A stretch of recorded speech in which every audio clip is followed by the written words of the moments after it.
ಹೇಗಿದ್ದೀರಾ? ನೀವೆಲ್ಲರೂ ಚೆನ್ನಾಗಿದ್ದೀರಾ ಅಂತ ಅನ್ಕೊಂಡಿದೀನಿ. ಇವಾಗ ಮಧ್ಯಾಹ್ನ ಆಗಿದೆ. ಮಧ್ಯಾಹ್ನಕ್ಕೆ ನಾನು ಧ್ರುವನ್ಗೆ ಮತ್ತೆ ಬಸ್ಸಿನ್ಗೆ ಎರಡೆರಡು ರೋಟಿ ಮಾಡೋಣ ಅಂತ 4 ರೋಟಿ ಅಥವಾ ಚಪಾತಿ ಯಾವ್ದ್ ಬೇಕಾದ್ರೂ ನೀವು ಕರಿಬಹುದು. ಇವಾಗ ಮಾಡೋಣ ಅಂತ ರೆಡಿ ಮಾಡಿ ಇಟ್ಕೊಳ್ತಾ ಇದೀನಿ. ಲೇಯರ್ ಬರೋ ತರ ಯಾವ ತರ ಮಾಡೋದು, ಲೇಯರ್ ಚಪಾತಿ ಅಥವಾ ಲೇಯರ್ ರೋಟಿ ಅಂದ್ರೆ ಧ್ರುವನ್ಗೆ ತುಂಬಾ ಇಷ್ಟ. ಅಂತದನ್ನೇ ಮಾಡೋಣ ಅಂತ ನಿಮ್ಗೂ ಕೂಡ ತೋರಿಸ್ತೀನಿ. ಮೊನ್ನೆಯಿಂದ ಹೇಳ್ತಾ ಇದ್ದೆ ತೋರಿಸ್ತೀನಿ ಅಂತ ಅನ್ಬಿಟ್ಟು. ತುಂಬಾ ಸಿಂಪಲ್ ಆಗಿ ಗೋಧಿ ಹಿಟ್ಟಲ್ಲಿ ತೋರಿಸಿದೀನಿ ಆಲ್ರೆಡಿ. ಇವಾಗ ಮೈದಾ ಹಿಟ್ಟಲ್ಲಿ ತೋರಿಸ್ತಾ ಇದೀನಿ. ಒಂದು 4 ಚಪಾತಿ ಆಗೋ ತರ ಸಾಫ್ಟ್ ಆಗಿ ಚಪಾತಿ ಆಗೋ ತರ ಮಾಡಿ ನಿಮ್ಗೆ ತೋರಿಸ್ತೀನಿ. ಬನ್ನಿ ಹೆಂಗ್ ಮಾಡೋದು ಅಂತ ತೋರಿಸ್ತೀನಿ.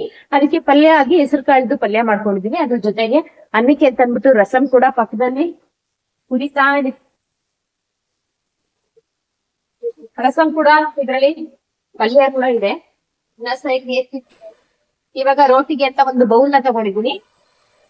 ಇದಕ್ಕೆ ಸ್ವಲ್ಪ ಮೊಸರು ಹಾಕೊಳ್ಬೇಕಾಗತ್ತೆ ಫಸ್ಟ್. ಬನ್ನಿ ತೋರಿಸ್ತೀನಿ. ಮೊದಲು ಒಂದು ಬಾಂಡ್ಲಿನ ತಗೊಂಡಿದ್ದೀನಿ. ಅದಕ್ಕೆ ಅರ್ಧ ಸ್ಪೂನ್ ಅಷ್ಟು ಸಕ್ಕರೆ, 3 ಸ್ಪೂನ್ ಅಷ್ಟು ಮೊಸರು, ಒಂದು ಚಿಟಿಕೆಯಷ್ಟು ಬೇಕಿಂಗ್ ಸೋಡಾ ಹಾಕೊಂಡು ರುಚಿಗೆ ತಕ್ಕಷ್ಟು ಉಪ್ಪನ್ನ ಹಾಕಿ ಚೆನ್ನಾಗಿ ಮಿಕ್ಸ್ ಮಾಡ್ಬೇಕಾಗತ್ತೆ. ಬೇಕಿಂಗ್ ಸೋಡಾ ಮತ್ತೆ ಮೊಸರು ರಿಯಾಕ್ಟ್ ಆಗುತ್ತೆ. ಅವಾಗ್ಲೇನೆ ಚಪಾತಿ ಆಗ್ಲಿ ಅಥವಾ ಪರೋಟ ಆಗ್ಲಿ ಸಾಫ್ಟ್ ಆಗಿ ಬರೋದಕ್ಕೆ ಸಹಾಯ ಆಗುತ್ತೆ. ನೋಡಿ, ಈ ತರ ಚೆನ್ನಾಗಿ ಮಿಕ್ಸ್ ಮಾಡ್ಬಿಟ್ಟು ಇವಾಗ ಜರ್ಡಿ ಮಾಡಿರ್ತಕ್ಕಂಥ ಮೈದಾ ಹಿಟ್ಟನ್ನ ನಾನು ಇಲ್ಲಿ ಹಾಕ್ತಾ ಇದ್ದೀನಿ. ಇದ್ರ ಬದಲಿಗೆ ಗೋಧಿ ಹಿಟ್ಟು ಬೇಕಾದ್ರೂ ಹಾಕಿ ಮಾಡ್ಕೊಳ್ಬಹುದು. ಇವಾಗ ಚೆನ್ನಾಗಿ ನಾವು ನಿಪ್ಪಟ್ಟು ಮತ್ತೆ ಚಕ್ಲಿ ಮಾಡ್ಬೇಕಾದ್ರೆ ಮಿಕ್ಸ್ ಮಾಡ್ತೀವಲ್ವಾ, ಎಣ್ಣೆ ಎಲ್ಲ ಕಣಕಣಕ್ಕೂ ಸೇರ್ಕೊಳ್ಳಿ ಅಂತ, ಅದೇ ತರನೇ ಇದನ್ನು ಕೂಡ ನಾವು ಈ ತರ ಮಿಕ್ಸ್ ಮಾಡ್ಕೊಳ್ಬೇಕಾಗತ್ತೆ.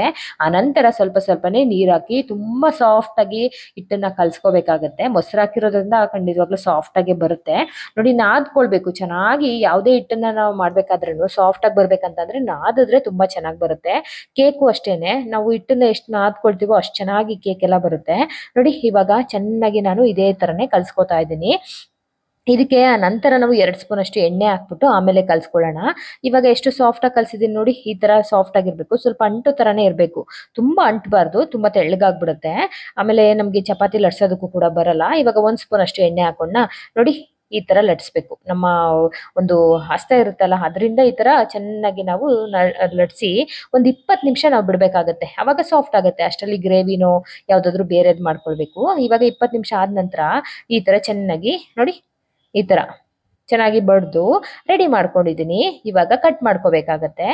ಚಾಕುಗೆ ಸ್ವಲ್ಪ ಎಣ್ಣೆನ ಸವರ್ಬಿಟ್ಟು ನೀವು ಕಟ್ ಮಾಡ್ಕೊಂಡ್ರೆ ಎಷ್ಟು ನೀವು ಒಂದೇ ಸೈಜಲ್ಲಿ ಈಕ್ವಲ್ ಆಗಿ ಬರುತ್ತೆ ಅನ್ನೋದಕ್ಕೋಸ್ಕರ ಆ ತರ ಕಟ್ ಮಾಡ್ಕೊಳ್ಳಿ. ಈ ತರ ಒಂದ್ ಸ್ವಲ್ಪ ಚಪಾತಿ ಹಿಟ್ಟಾಗ್ಲಿ ಅಥವಾ ರೋಟಿ ಹಿಟ್ಟಾಗ್ಲಿ ಈ ತರ ಬಡಿದ್ರೆ ತುಂಬಾ ಚೆನ್ನಾಗಾಗುತ್ತೆ. ಒಂದ್ಸಲಿ ಟ್ರೈ ಮಾಡಿ ನೋಡಿ. ನಂತರ ಯಾರು ಕೋಪ ಬಂದಾಗ ನಾವು ಯಾರಿಗಾದ್ರೂ ಬಡಿಬೇಕಂದಾಗ ಈ ಹಿಟ್ಟನ್ನೇ ಬಡಿಬೋದು. ಇವಾಗ ರೆಡಿ ಆಯ್ತು. ಇದನ್ನ ಚಾಕು ಸಹಾಯದಿಂದ ನಾನು ನೀಟಾಗಿ ಕಟ್ ಮಾಡ್ಕೊಳ್ತೀನಿ. ಯಾಕೆಂದ್ರೆ ಎಲ್ಲಾ ಚಪಾತಿ ಅಥವಾ ನೀಟಾಗಿ ಒಂದೇ ಈಕ್ವಲ್ ಆಗಿ ಬರ್ಲಿ ಅನ್ನೋದಕ್ಕೋಸ್ಕರ. ನಾನಿಲ್ಲಿ 4 ಚಪಾತಿ ಆಗೋ ತರ ನಾನು ಮಾಡ್ಕೊಂಡಿದ್ದೆ ಅಲ್ವಾ, ಹಾಗಾಗಿ 4ನ್ನ ಕಟ್ ಮಾಡ್ಕೊಳ್ತಾ ಇದ್ದೀನಿ. ಈ ತರ ಈಕ್ವಲ್ ಆಗಿ ಮಾಡ್ಕೊಂಡು ಇದು ಹಿಟ್ಟನ್ನ ಒಣಗೋದಕ್ಕೆ ಬಿಡಬಾರ್ದು. ನಾವು ಜಾಸ್ತಿ ಮಾಡ್ಕೊಂಡ್ರು ಅಷ್ಟೇನೆ ಒಂದು ತೇವದ ಬಟ್ಟೆ ಹಾಕಿ ಅಥವಾ ಒಂದು ಪ್ಲೇಟ್ ನ ಮುಚ್ಚಿ ಇಡಬೇಕಾಗತ್ತೆ. ಇದು ಇವಾಗ ಯಾವ ತರ ಲೇಯರ್ ಬರೋ ತರ ಯಾವ ತರ ಅಂತಂದ್ರೆ, ನೀವು ಸ್ಲ್ಯಾಬ್ ಮೇಲೆನೆ ಅದನ್ನ ನಡ್ಸ್ಕೋಬೇಕಾಗತ್ತೆ. ಅವಾಗ್ಲೇನೆ ಚೆನ್ನಾಗಿ ಲೇಯರ್ ನ ಬಿಟ್ಕೊಳ್ಳುತ್ತೆ. ಇಲ್ಲಾಂದ್ರೆ ಈ ಚಪಾತಿ ಒತ್ತೋ ಮಣೆ ಎಲ್ಲ ಚಿಕ್ಕದಿರುತ್ತೆ ಅಲ್ವಾ, ಅದ್ರಲ್ಲಿ ಸ್ವಲ್ಪ ಕಷ್ಟ ಆಗ್ಬೋದು ನಿಮ್ಗೆ. ಹಂಗಾಗಿ ಇದ್ರ ಮೇಲೆ ನಾನು ತೋರಿಸ್ತಾ ಇದ್ದೀನಿ. ಇದೇ ಶೇಪ್ ಬರ್ಬೇಕು ಅಂತ ಏನು ಇಲ್ಲ, ನೀವ್ ಹೆಂಗ್ ಬೇಕಾದ್ರೂ ಇದನ್ನ ಲಟ್ಸ್ಕೋಬಹುದು. ಲಟ್ಸಿದ ನಂತರ ಇಲ್ಲಿ ನಾನು ಸ್ವಲ್ಪ ತೆಳ್ಳಿಗೆ ಲಟ್ಸ್ಕೊಂಡಿದ್ದೀನಿ. ಇವಾಗ ಒಂದ್ ಅರ್ಧ ಸ್ಪೂನ್ ಅಷ್ಟು ಎಣ್ಣೆನ ಹಾಕಿ ನೀಟಾಗಿ ಸ್ಪ್ರೆಡ್ ಮಾಡ್ಕೊಂಡೆ.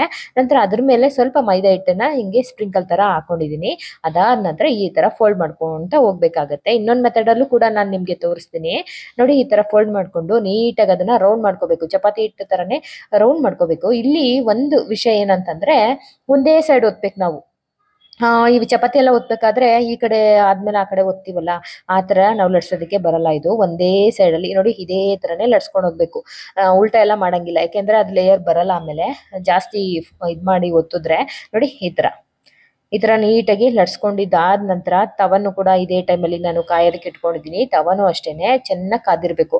ನೀವು ಮೀಡಿಯಮ್ ಅಲ್ಲಿ ಇಟ್ಕೊಂಡು ಚೆನ್ನಾಗಿ ಕಾಯಿಸಿಲ್ಲ ಅಂತಂದ್ರೂ ಆ ಲೇಯರ್ ಬಿಟ್ಕೊಳ್ಳಲ್ಲ. ಹಂಗಾಗಿ ನೋಡಿ ಎಷ್ಟು ಚೆನ್ನಾಗಿ ಬರ್ತಾ ಇದೆ ಅಲ್ವಾ. ಈ ತರ ತುಂಬಾ ಈಸಿ ಮಾಡೋದು, ಎಷ್ಟು ಬೇಕಾದ್ರೂ ಮಾಡ್ಕೊಳ್ಬಹುದು. ನಾನು 4 ಮಾಡಿದ್ದೆ ಇವತ್ತು. ಯಾಕೆಂದ್ರೆ ನಿಮ್ಗೆ ಹೇಳ್ದಂಗೆ ನಾನು ರಸಮು ಅದೆಲ್ಲ ಮಾಡ್ಬಿಟ್ಟಿದ್ದೆ. ಹಂಗಾಗಿ ನೋಡಿ ಎಷ್ಟು ಚೆನ್ನಾಗಿ ಕಾಣಿಸ್ತಾ ಇದೆ ಅಲ್ವಾ. ನೀವು ಕೂಡ ಇದೇ ಒಂದು ಮೆಥಡ್ ಅಲ್ಲಿ ಟ್ರೈ ಮಾಡಿ ನೋಡಿ, ತುಂಬಾ ಚೆನ್ನಾಗಿ ಬರುತ್ತೆ. ಇನ್ನೊಂದು ಮೆಥಡ್ ಅಲ್ಲಿ ನಿಮ್ಗೆ ಯಾವ ತರ ಇದನ್ನ ಲಟ್ಸ್ಕೋಬಹುದು ಅಂತ ಅಂದ್ಬಿಟ್ಟು ತೋರಿಸ್ತಾ ಇದೀನಿ. Already layer ಬಿಟ್ಕೊಂಡಿದ್ದೆ. ಲಾಸ್ಟ್ ಅಲ್ಲಿ ಒಂದ್ಸಲಿ ಯಾವ ತರ ಇದ್ ಮಾಡೋದು ಅಂತ ತೋರಿಸ್ತೀನಿ. ಲೇಯರ್ ಇನ್ನ ಜಾಸ್ತಿ ಬಿಟ್ಕೋಬೇಕು ಅಂತಂದ್ರೆ ಇದಕ್ಕೆ ಪನ್ನೀರ್ದು ಅದೆಲ್ಲ ಸೂಪರ್ ಅಂದ್ರೆ ಸೂಪರ್ ಆಗುತ್ತೆ. ಫಸ್ಟ್ ಎಲ್ಲ ನಾನು ಇದೇ ತರನೇ ಮಾಡ್ತಾ ಇದ್ದೆ.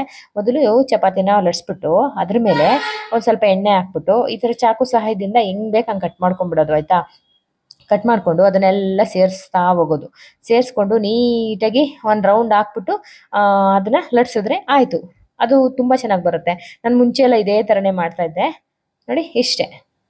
ಎಷ್ಟು ಬೇಗ ಬೇಗ ಆಯ್ತು ಗೊತ್ತಾ? ಒಂದು 10 ನಿಮಿಷದಲ್ಲೆಲ್ಲ, ಒಂದು 10 ನಿಮಿಷನೂ ಇಡಿಸ್ಲಿಲ್ಲ ಇದಕ್ಕೆ, ಒಂದು 7 ನಿಮಿಷದಲ್ಲೆಲ್ಲ ಆಗೋಯ್ತು. 4 ಚಪಾತಿ ಮಾಡ್ಬಿಟ್ಟು ತುಂಬಾ ಸಾಫ್ಟ್ ಆಗಿ ಬಂದಿತ್ತು. ನಾನು ಧ್ರುವನ್ಗೆ ಮತ್ತೆ ಬಸ್ಸಿನ್ಗೆ ಅಂತ ಅಂದ್ಬಿಟ್ಟು ಮಾಡಿದೆ. ಅಷ್ಟ್ರಲ್ಲಿ ಮನೆಯವ್ರು ಕೂಡ ಬಂದ್ರು. ಒಂದ್ ಬೈಟ್ ತಿನ್ಬಿಟ್ಟು ನಾನು ತಿಂತೀನಿ ಅಂದ್ರು. ನಾನು ಅವ್ರಿಗೆ ಕೊಡಲ್ಲ ಮೈದಾನ, ಹಂಗಾಗಿ ನಾನೊಂದು ತಿಂತೀನಿ ಅಂತ ಅಂದ್ರು. ಬೇಡ ಅರ್ಧ ಮಾತ್ರ ತಿನ್ನಿ ಅಂತ ಅಂದ್ಬಿಟ್ಟು ಮಾಡಿದಾಗ ಕೊಡಲ್ಲ ಅನ್ನಕ್ಕಾಗತ್ತಾ? ಹಂಗಾಗಿ ನೋಡಿ ಎಷ್ಟು ಉಬ್ಬಿದೆ, ಎಷ್ಟು ಚೆನ್ನಾಗಿ ಬಂದಿದೆ. ನಾನು ಸ್ವಲ್ಪ ತೆಳ್ಳಗೆ ಮಾಡ್ಕೊಂಡಿದ್ದೀನಿ. ನೀವಿನ್ನ ಒಂದ್ ಸ್ವಲ್ಪ ಇದಾಗಿ ಮಾಡ್ಕೊಂಡ್ರೆ ತುಂಬಾ ಲೇಯರ್ ಬರುತ್ತೆ ಆಯ್ತಾ. ಲಾಸ್ಟ್ ಅಲ್ಲಿ ಏನ್ ಮಾಡ್ಬೇಕಂತಂದ್ರೆ ಇದನ್ನ ಹೋಟೆಲಲ್ಲೆಲ್ಲ ಮಾಡ್ತಾರಲ್ವಾ, ನೋಡಿರ್ತೀರಾ. ಈ ತರ ಚೆನ್ನಾಗಿ ನಾವು ಎರಡು ಕೈ ಇದ್ ಮಾಡಿ ಈ ತರ ಮಾಡ್ಕೊಂಡ್ರೆ ಲೇಯರ್ ಅದೇನೆ ಬಿಟ್ಕೊಳ್ಳುತ್ತೆ. ತುಂಬಾ ಅಂದ್ರೆ ತುಂಬಾನೇ ಚೆನ್ನಾಗಾಗುತ್ತೆ ಇದು. ಒಂದ್ಸಲ ಟ್ರೈ ಮಾಡಿ ಎಷ್ಟು ಸಾಫ್ಟ್ ಆಗಿ ಬಂದಿದೆ ಅಂತ ಅಂದ್ಬಿಟ್ಟು ನಿಮ್ಗೆ ತೋರಿಸ್ತೀನಿ. ವಿಡಿಯೋ ಇಷ್ಟ ಆಗಿದ್ರೆ ಒಂದು ಲೈಕ್ ಮಾಡೋದನ್ನ ಮರಿಬೇಡಿ. ಇನ್ನ ಇಷ್ಟ ಆಗಿದ್ರೆ ಸಬ್ಸ್ಕ್ರೈಬ್ ಆಗಿ. ನೋಡ್ತಾ ಇದ್ರಲ್ಲ, ಹೆಂಗ್ ಬೇಕಾದ್ರೂ ನೀವು ಫೋಲ್ಡ್ ಮಾಡ್ಬೋದು, ಇದ್ ಮಾಡ್ಬೋದು. ಎಷ್ಟೊತ್ತಿಟ್ರು ನಿಮ್ಗೆ ಗಟ್ಟಿ ಆಗಲ್ಲ. ಓಕೆನಾ? Thank you.